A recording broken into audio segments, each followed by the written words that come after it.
کہ جب وہ کہا کرتے کہ جو ان کے خلاف کانسپریسی ہے وہ کہتے تھے کہ دس از ناٹ اے دیسی conspiracy, this is international conspiracy against me. تو ان کا اشارہ بھی امریکہ کی طرف ہوا کرتا تھا. جو چیزیں ریکارڈ پہ ہیں، اور وہ کس طرح سفید ہاتھی کہا کرتے تھے فوارہ چوک راولپنڈی میں جب تقاریر آخری دنوں میں کر رہے تھے، تو انہوں نے بھی اشارے یہ دیتے کہ ان کی تقدیر کے فیصلے واشنگٹن میں ہوئے تھے. اگرچہ آج ہمارے حکمران کہتے ہیں کہ عمران خان نے یہ کہہ کہ امریکہ اور پاکستان کے تعلقات کو بڑا خراب کر دیا، لیکن یہ اس وقت کے امریکہ کے سفیروں کے جو کیبلز ہیں وہ میں آپ کے سامنے رکھ رہا ہوں. اور پہلے مرحلے میں وہ کہتے ہیں کہ جی جب اس وقت کوریا کے خلاف جنگ لڑ رہا تھا امریکہ تو بڑا جانی نقصان ہو رہا تھا، تو ایشیائی ممالک سے کہا گیا اور بالخصوص پاکستان سے کہ یو این امبریلا کے نیچے اپنے فوجی بھیجیں تاکہ وہ امریکیوں کے لیے لڑیں اور مریں. تو لیاقت علی خان صاحب نے واضح طور پہ انکار کیا اور کہا کہ ایسا تو ممکن نہیں ہو سکتا، اور انہوں نے کہا کہ اگر آپ یہ کرنا بھی چاہتے ہیں تو پھر میری بھی ایک کوئی خواہش ہے، میری بھی ایک ڈیمانڈ ہے کہ پھر کشمیر کے معاملے پہ امریکہ ہماری حمایت کرے، اور جو ایک پشتونستان کی مہم چل رہی ہے ایک الگ ملک بنانے کی، ادھر اس وقت جو این ڈبلیو ایف تھی اور اس کے ساتھ کچھ اغوان جو مل کے کر رہے تھے، اب اس کو ڈیفیوز کریں. تو امریکہ کا جواب تھا کہ نہیں جی، اس سے تو بھارت ناراض ہو جائے گا، اس سے افغانستان بھی ناراض ہو جائے گا، تو یہ کام تو نہیں کیا جاتا. تو پھر ہمارے پرائم منسٹر نے بھی انکار کیا. اس کے بعد اسکیل میں جو کلیدی کردار ادا کیا لیاقت علی خان کے خلاف، وہ ہیں اس وقت کے وزیر خزانہ غلام محمد کے جو بعد میں پاکستان کے گورنر جنرل بھی بنے. اور انہوں نے کہتے ہیں کہ ایک شام ملاقات کی امریکی سفیر سے، انہوں نے کہا کہ وہ امریکہ جانا چاہتے ہیں اور امریکی وزیر خارجہ اور صدر ٹرومین سے ملنا چاہتے ہیں، اور پھر انہوں نے کہا کہ ان کی خواہش ہے کہ مرنے سے پہلے مسلم ممالک میں روس کو کہ کمیونزم کے خلاف ایک اتحاد بنا کے جائیں. تو اس دوران پھر کہا جاتا ہے کہ ایک اور کیبل آئی، کوئی کہ ایک اور پیغام امریکہ سے آیا اور پاکستان کے وزیر اعظم سے کہا گیا کہ اب ایران پہ آپ دباؤ ڈالیں، ان سے کہیں کہ جو آپ اپنے تیل کے کنویں ہیں وہ امریکہ کے حوالے کریں. تو اس کو لے کے بھی لیاقت علی خان صاحب نے انکار کیا کہ ایسا ممکن نہیں ہے. اور ساتھ میں جب یہ انکار آیا تو امریکہ کی جانب سے ایک دھمکی آئی اس وقت بھی کہ وہ بھارت کے ساتھ پھر کشمیر کے معاملے پہ خفیہ معاہدہ کر سکتا ہے امریکہ. تو لیاقت علی خان کا جواب یہ تھا کہ ہم آدھا کشمیر تو پہلے ہی بھارت سے لے چکے ہیں امریکہ کی مدد کے بغیر، تو باقی آدھا بھی ہم لے لیں گے، تو ہمیں کسی صورت بھی امریکہ کی مدد اس معاملے پہ درکار نہیں. اور ساتھ میں پھر کیا کیا لیاقت علی خان نے امریکہ سے کہا کہ وہ فضائی اڈے کہ جو امریکہ استعمال کر رہا تھا روس کے خلاف پاکستان سے، بڑا بیر اور باقی جہاں سے ان کے جاسوس طیارے اڑتے تھے، وہ خالی کرنے کے لیے کہا گیا کہ آپ چھوڑیں. اور کہا جاتا ہے کہ اس وقت امریکہ کے جو روس کو فتح کرنے کے خواب تھے وہ چکنا چور ہو گئے. اگرچہ بعد میں یہ ہم نے سہولتیں فراہم کی جنرل ضیاء الحق کے دور میں اور اس کے بعد بھی،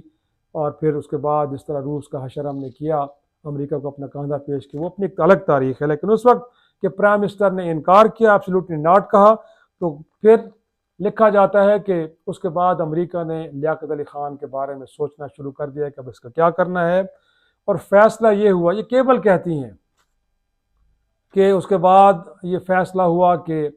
اب اس شخص کو منظر عام سے ہٹا دینا چاہیے. لیکن کہا یہ گیا، اور یہ ایک بھوپال ہندوستان کا ایک روزنامہ ہے ندیم، جس کے اندر پوری کہانی لکھی اور اس کو پھر کیبل کی شکل میں اس وقت کے امریکہ کے سفیر نے اپنے واشنگٹن بھی بھجوایا کہ فیصلہ ہوا کہ قتل تو کرنا ہے، بٹ اس کے لیے کوئی مسلمان ہونا چاہیے، کوئی غیر مسلم نہیں ہونا چاہیے. تو پاکستان میں کوئی ایسا باغی نہیں مل پایا، تو اس کے بعد کابل میں جو امریکی سفارت خانہ ہے اس کی یہ ڈیوٹی لگائی گئی کہ ڈھونڈا جائے ایسا شخص. تو کہا جاتا ہے کہ پھر سفارت خانے نے پشتونوں سے رابطہ کیا اور ان کو یہ یقین دلایا کہ اگر لیاقت علی خان کو منظر عام پہ ہٹا دیا جاتا ہے تو اس کے نتیجے میں 1952 تک امریکہ پشتونستان کے نام سے ایک ملک بنا کے دے گا. تو پھر ہوا کیا کہ خوست سے تعلق رکھنے والے سید اکبر کو اس کام کے لیے چنا گیا، اس کی ذہن سازی کی گئی. پھر ہوا کیا کہ 16 اکتوبر کو اس سید اکبر نے ایک جلسے میں لیاقت باغ راولپنڈی میں کھڑے ہو کے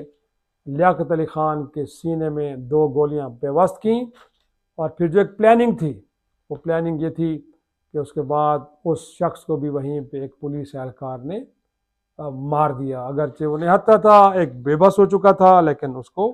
مار دیا گیا۔ اور اس طرح اس ساری کہانی کا جو انجام ہے وہ اس انداز میں ہوا کہ پھر اس کے بعد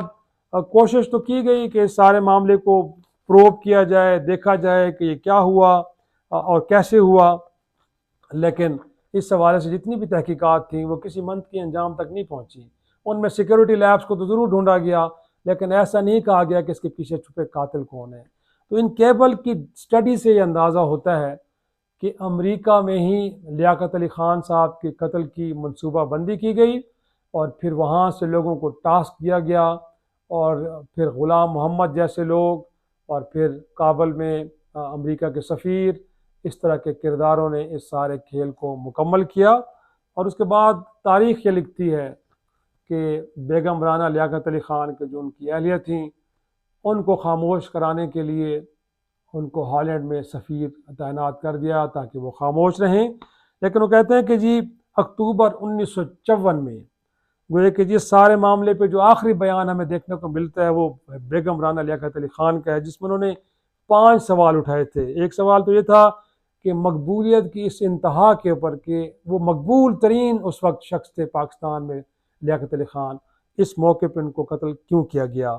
اس کے بعد انہوں نے دوسرا سوال کیا کہ جب قاتل بے بس ہو چکا تھا، وہ پکڑا گیا تھا، تو اس کو کیوں مار دیا گیا، کیوں ثبوت مٹا دیے گئے۔ پھر تیسرا سوال انہوں نے یہ کیا کہ وہ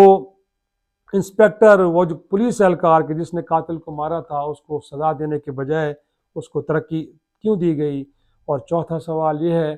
کہ ملک کے کچھ اہم افراد لیاقت علی خان کو راستے سے کیوں ہٹانا چاہ رہے تھے، کیونکہ ان کے بھی کچھ مقاصد ہوں گے، وہ کیوں ان کو راستے سے ہٹانا چاہ رہے تھے۔ اور پانچواں سوال یہ کہ قائد اعظم کی شخصیت اور ان کے نام کو بعض معاملات میں کیوں نظر انداز کیا جاتا رہا۔ وہ کہ یہ بھی 5 سوال تھے، جن 5 سوالوں کے پھر جواب نہیں مل پائے۔ تو آج عمران خان بھی شاید یہی بات کر رہا ہے کہ انہوں نے امریکہ کو ایبسلیوٹلی ناٹ کہا، تو پھر ان کی حکومت ہٹانے کا فیصلہ کیا گیا۔ لیکن اب دیکھنا یہ ہے کہ صرف ان کی حکومت کو ہٹانے تک کا فیصلہ کیا گیا تھا، یا عمران خان کو مکمل طور پہ منظر عام سے ہٹانے کا فیصلہ بھی کیا جا چکا ہے۔ تو میں سمجھتا ہوں کہ اس کے لیے ہمیں کچھ زیادہ طویل انتظار نہیں کرنا پڑے گا۔ اس ملک کی عدالتیں موجود ہیں، اس ملک میں ایک نظام ہے۔ اب دیکھنا یہ ہے کہ ان کے خلاف جتنے مقدمات ہیں وہ اتنے سنگین نوعیت کے تو نہیں ہیں، لیکن جس انداز میں ان کو جیل میں رکھا گیا ہے، ان کی ملاقاتوں پہ پابندی لگتی ہے، تو سوال یہ اٹھتے ہیں کہ ان کے بارے میں کہاں پہ منصوبہ بندی ہوئی، اور اس منصوبہ بندی پہ عمل درآمد کرنے والے کردار کون ہے۔ شاید اس کے لیے بھی شاید ہمیں کہیں ایسا نہ ہو کہ اگلے 50 برس انتظار کرنا پڑے، کیونکہ اس ملک میں جتنے بھی ہائی پروفائل قتل ہوئے ہیں ان کے پیچھے چھپے کرداروں کا کہیں پتہ نہیں چل پایا۔ یہ میں کہ ذوالفقار علی بھٹو کے بارے میں بھی سپریم کورٹ نے ضرور کہا کہ ان کو فیئر ٹرائل نہیں دیا گیا، لیکن یہ نہیں کہا گیا کہ ذوالفقار علی بھٹو کو شہید کرنے والے جو مقامی کردار ہیں وہ کون تھے۔ تو ناظرین، آج میں نے کہا کہ 16 اکتوبر 1951 سے متعلق ایک کہانی کہ جو ہماری شاید یادداشتوں سے محو ہو چکی ہے، وہ آپ کو یاد دلا دوں۔ اجازت دیجیے، خدا حافظ۔